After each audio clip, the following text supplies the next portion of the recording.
A reading from Acts. When the day of Pentecost had come, they were all together in one place. And suddenly from heaven there came a sound like the rush of a violent wind, and it filled the entire house where they were sitting. Divided tongues as of fire appeared among them, and a tongue rested on each of them. All of them were filled with the Holy Spirit and began to speak in other languages, as the Spirit gave them the ability. Now there were devout Jews from every nation under heaven living in Jerusalem.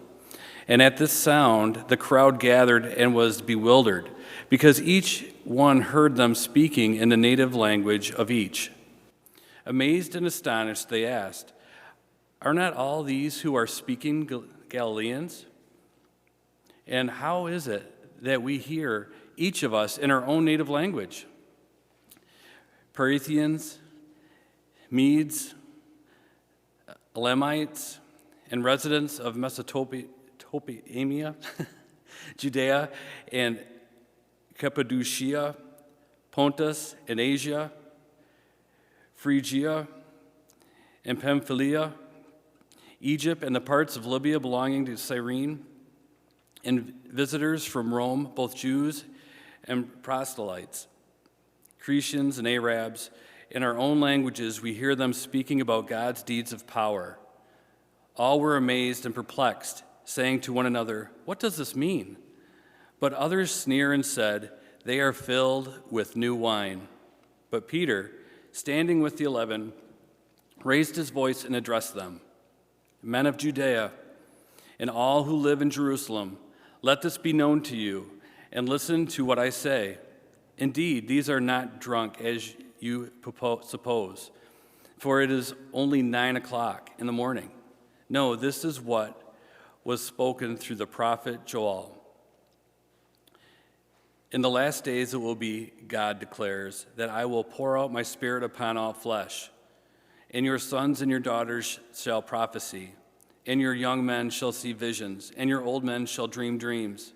Even upon my slaves, both men and women, in those days I will pour out my Spirit, and they shall prophesy.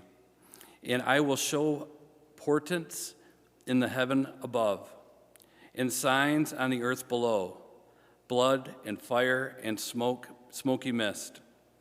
The sun shall be turned to darkness, and the moon to blood, before the coming of the Lord's great and glorious day. Then everyone who calls on the name of the Lord shall be saved." The word of the Lord.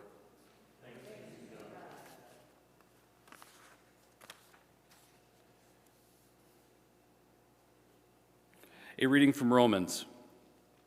We know that the whole creation has been groaning in labor pains until now, and not only the creation, but we ourselves who have the first fruits of the Spirit, groan inwardly while we wait for adoption and redemption of our bodies.